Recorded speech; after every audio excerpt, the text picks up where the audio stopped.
What's going on, everybody? Gonna bring you a little planted tank update. Haven't done an update in about 2 or 3 weeks, so yeah, I'll just get into it. Got some new fish, got a new plant, got some new things happening in the tank. I'll start with these guys.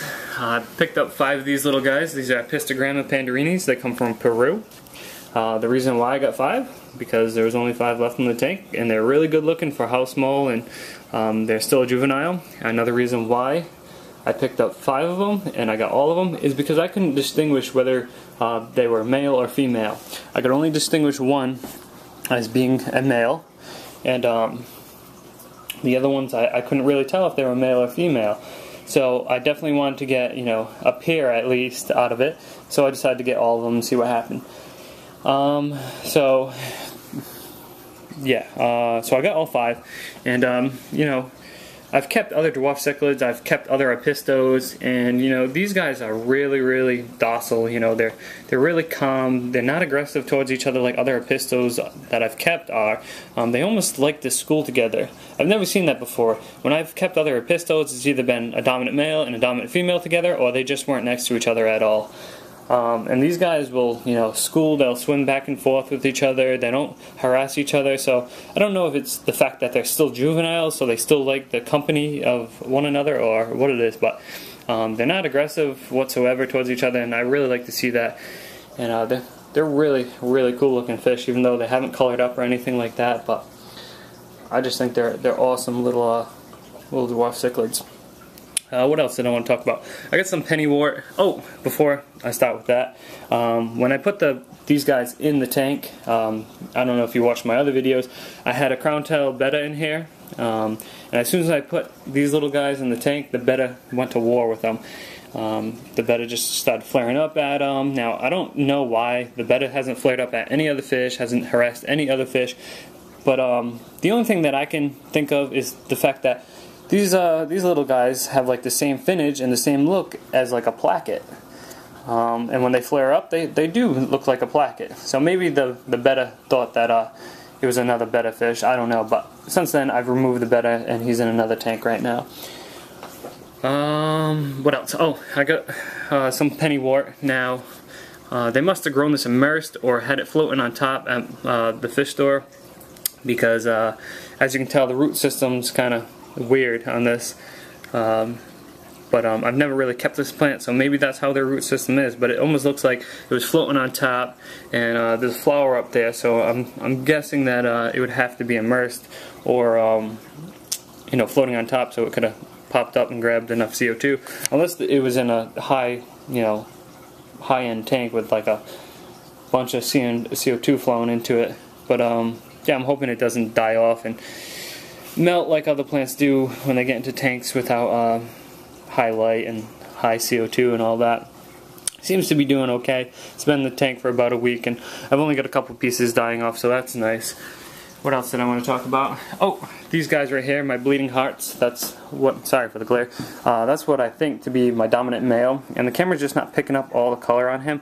That you guys can see the line coming through where the heart is all the way to the back of the fin. Well, the whole top portion is like a light pink, and he's really, really colorful. Not only that, he's been really aggressive towards the other bleeding heart males in the tank, and he's really been protecting the spot over here. The same thing with him. That's my other male, and those two have just been going to war, so I don't know if they're just trying to establish dominance or they're going to stop breeding soon.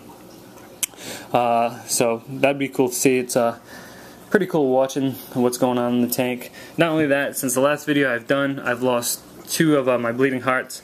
I lost them in the same day, so I don't really know what happened with that, but I haven't lost any fish since then, so I don't know if it was just something from the fish store or what it was, because none of my other fish that were already in the tank, I haven't lost those.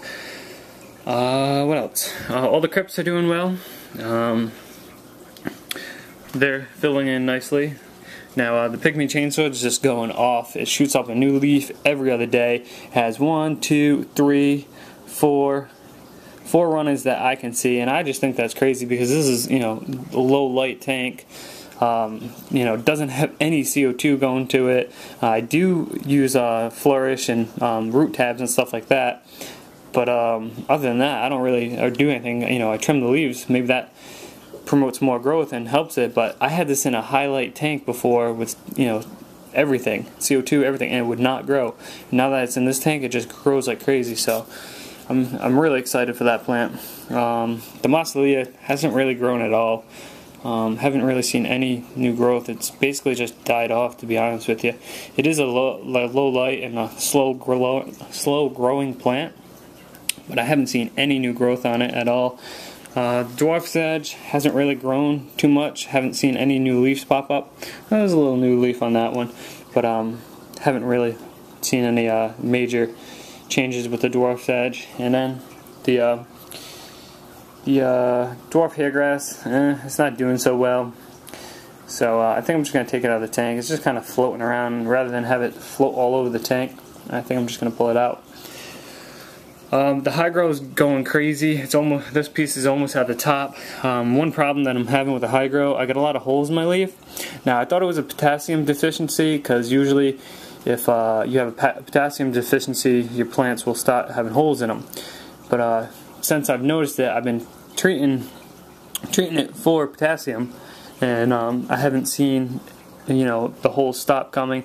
Not only that, I have some holes in the crip over here, so I'm just thinking that it might be one of my plecos kind of snacking on them. I do, you know, feed my plecos, algae wafers and all that stuff, so I don't really know why he would choose to feed on the leaves over those, or what. But maybe it is some kind of you know, nutrient deficiency.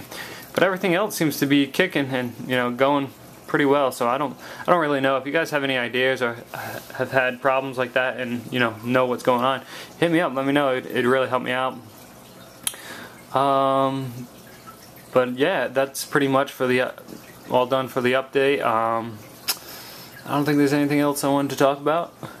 I'm going to do a little reef update after this, so watch out for that video. And yeah, if I haven't subscribed to you, I know I got some new subscribers, hit me up and I'll sub you right back. It's no problem. So I'll catch you guys in the next update. Later.